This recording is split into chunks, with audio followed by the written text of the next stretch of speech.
2026 চনত বিজনীত অনুষ্ঠিত হ'ব বড়ো সাহিত্য সভাৰ 65 সংখ্যক বাৰ্ষিক অধিৱেশন। আদৰণি সমিতি উপসমিতি গঠন। চিৰাং জিলাৰ বৰলাও গাঁৱত আগন্তুক 2026 চনৰ জানুৱাৰীত অনুষ্ঠিত হ'ব বড়ো সাহিত্য সভাৰ 65 সংখ্যক বাৰ্ষিক অধিৱেশন। আজি বড়ো সাহিত্য সভাৰ সভাপতি ডাক্তৰ সুৰথ নাৰ্জাৰী আৰু সাধাৰণ সম্পাদক নীলকান্ত গয়াৰীৰ উপস্থিতিত বিজনী চহৰৰ বিজনী মহকুমা পুথিভঁৰাল সভাগৃহত আয়োজিত এক সাধাৰণ সভাৰ জৰিয়তে আগন্তুক বড়ো সাহিত্য সভাৰ 65 সংখ্যক বাৰ্ষিক অধিৱেশনখন পৰিচালনাৰ বাবে মুঠ 24খন উপসমিতিৰ লগতে বিজনীৰ প্ৰাক্তন বিধায়ক কমল সিং নাৰ্জাৰীক সভাপতি, বিজনী জিলা ট্ৰাইবেল সংঘৰ সভাপতি শুক্লেশ্বৰ বসুমতাৰীক সাধাৰণ সম্পাদক হিচাপে লৈ 91জনীয়া সদস্যৰে এখন শক্তিশালী আদৰণি সমিতি গঠন কৰা হয়।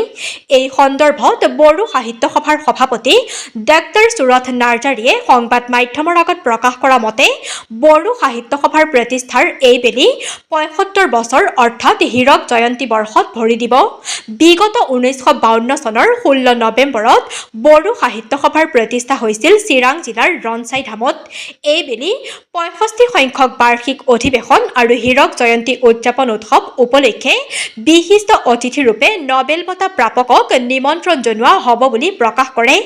বিজনী জিলা বড়ো সাহিত্য সভাৰ সভাপতি নাগেশ্বৰ গয়াৰীৰ পৌৰোহিত্যত অনুষ্ঠিত উক্ত সাধাৰণ সভাত 65 সংখ্যক অধিৱেশনৰ অভ্যৰ্থনা সমিতিৰ সভাপতি হিচাপে নিৰ্বাচিত কমল সিং নাৰ্জাৰীয়ে সংবাদ মাধ্যমৰ আগত সমাগত বড়ো সাহিত্য সভাৰ অধিৱেশনখন বিজনী চহৰৰ নিকটৱৰ্তী বৰলাও গাঁৱত অনুষ্ঠিত কৰাৰ সিদ্ধান্ত লোৱা হৈছে বুলি জানিবলৈ দিয়ে। তেওঁ অধিৱেশন সাফল্যমণ্ডিত কৰিবলৈ সকলো জাতিগোষ্ঠীৰ লোকলৈ আহ্বান জনায়। News desk Bijni first 24। আপোনালোকৰ লগত লগ পাই খুব ভালেই লাগিলে। আপোনালোকে উপযুক্ত সময়ত এই প্ৰশ্নটো কৰিছে। চালোঁ জলকে ক'ব।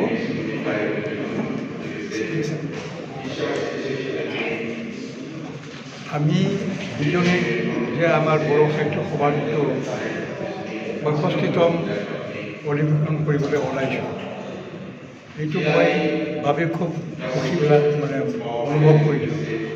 যিহেতু আমি বিজনী বুলি ক'লে এটা মহত্বপূৰ্ণ জেগা বুলি আমি আগতে কৈছিলোঁ, ভাবিছোঁ লোকে কৈছিল আৰু এতিয়াও হয়তো আমি বিজনীৰ প্ৰজা, বিজনীৰ ৰাজ্য আৰু আমি বিজনীৰ প্ৰজা। মই 6ষ্ঠ খণ্ড চিলনীৰ মৌজা অধিবাসী।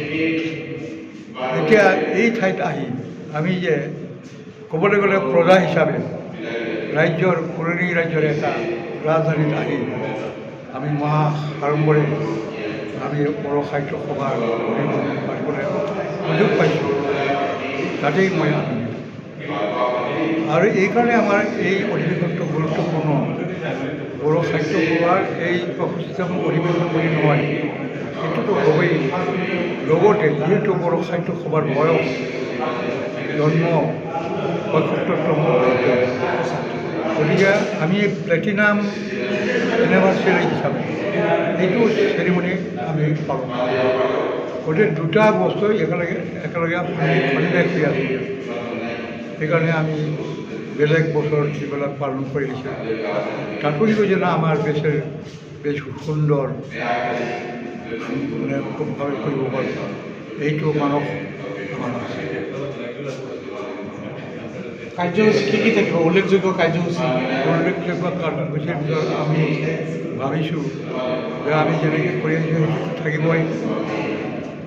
আৰু এই বড়ো সাহিত্য সভা হিচাপে, আমাৰ সাহিত্য সভা হিচাপে আমাৰ এটা মৰ্যাদা পাবৰ কাৰণে কোনজনৰ আহাৰ পাম আমি সেইটো বেলেগ কথা, কিন্তু এজন স্বনামধন্য নোবেল প্ৰাইজ পোৱা নোবেল লৰেট এজন সাহিত্যিক আমি আমন্ত্ৰণ কৰি আনিম বুলি আমি সংকল্প কৰোঁ। তাৰিখ ঠিক কৰা হ'ল? তাৰিখটো ঠিক হোৱা নাই, কিন্তু জানুৱাৰী বা ফেব্ৰুৱাৰীতে হয়, সেইটো ফাইনেল কৰা হোৱা নাই।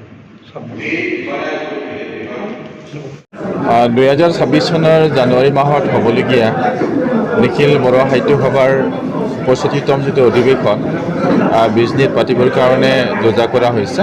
আৰু এই উপলক্ষে আজি চেণ্ট্ৰেল বড়ো সাহিত্য সভা, বিজনী জিলা বড়ো সাহিত্য সভা, চিৰাং ডিষ্ট্ৰিক্ট আপচু, বিজনী আঞ্চলিক আপচু, বিশ্বনাথ আপচু আৰু আমাৰ বিভিন্ন প্ৰাইমাৰী কমিটিসমূহৰ সহযোগিতাত আৰু বিজনীৰ মানে বিভিন্ন জাতি জনগোষ্ঠীৰ আন্তৰিকতাৰ সৈতে আঁকোৱালি লৈ পেলাই আজি একেলগে উপস্থিত থাকি পেলাই যি আজি মানে ইয়াত সমবেত হৈছে, তাৰ দ্বাৰা আজি মানে ৰেজিষ্ট্ৰেশ্যন কমিটি গঠন কৰা হ'ল।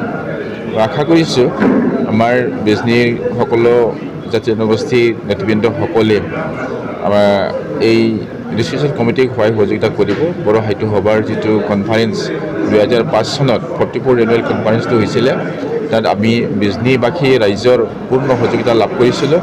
এইবেলিও বৰলাগত হ'বলগীয়া যিটো অধিৱেশন, এই অধিৱেশনত আমি বিভিন্ন জাতি জনগোষ্ঠীৰ মানুহৰ পৰা আমি সহানুভূতিটো পাম, সহযোগিতা লাভ কৰিম এই আশা কৰিছোঁ। আৰু এই বড়ো সাহিত্য সভাৰ যিটো অধিৱেশন, এই অধিৱেশনটো এটা ভাতৃত্ববোধৰ মানে অধিৱেশন বুলি আমি মানে ক'ব বিচাৰোঁ, কাৰণ ইয়াত আমি বিভিন্ন জাতি জনগোষ্ঠীৰ মানুহেও ইয়াত অংশগ্ৰহণ কৰিব। গতিকে আমি বিশেষকৈ বড়ো সাহিত্যৰ যিটো মানে ভাষা আৰু যিটো মানে সাহিত্য, ইয়াৰ উন্নতিৰ মৰ্মে এই বড়ো ভাষাটো আমি বিস্তৃত আকাৰত মানে লৈ যাবৰ কাৰণে আমাৰ যিহেতু বড়ো মানুহ মানে কেৱল ভাৰততেই নহয়, বাংলাদেশতো আছে, নেপালতো আছে, ভূটানতো আছে, বিভিন্ন দেশ প্ৰদেশত আছে। গতিকে সেই ঠাইবিলাকতো যাতে মানে আমি এই ভাষাটো বিস্তাৰ সাধন কৰিব পাৰোঁ, তাক মানে বড়ো সাহিত্য সভাই কাম কৰি আহিছে। আৰু ইয়াত ভাষা আৰু সাহিত্যটো বিশেষকৈ মানে সাহিত্যটো ভঁৰাল উন্নত কৰিব বিচাৰিছে। গতিকে এই গোটেই দিশটো চালি জাৰি চাই পেলাই আমি নিশ্চয় বিজনীবাসীয়েও ইয়াত সহযোগিতা আগবঢ়াব পাৰিম এই আশা ৰাখিছোঁ। আৰু আমি মানে যিহেতু এইটো আমাৰ যোৱা 1952 চনৰ নৱেম্বৰত বড়ো সাহিত্য সভাৰ জন্ম হৈছিলে বাচুগাঁৱত। গতিকে সেই জন্মলগ্নৰ ফালৰ পৰা এতিয়া 75 বছৰীয়া হৈছে। গতিকে 75 বছৰীয়া প্লাটিনাম জুবলি হয়তো ইয়াতে একেলগে মানে পাতিব বুলি মই ধাৰণা কৰিছোঁ। গতিকে এতিয়া আমি ডিছকাশ্যন কৰা হোৱা নাই যদিও, আলোচনা কৰা হোৱা নাই যদিও, নিশ্চয় সেইটোকে মানে বোধহয় পিছলৈ পাতিব। আৰু ইয়াত যিজনে সাহিত্যত নোবেল বঁটা পাব, তেওঁক মানে এই বিজনী যিটো অধিৱেশন ইয়াত আনিবৰ কাৰণে নিখিল বড়ো সাহিত্য ফালৰ পৰা এইটো ঘোষণা কৰা হৈছে।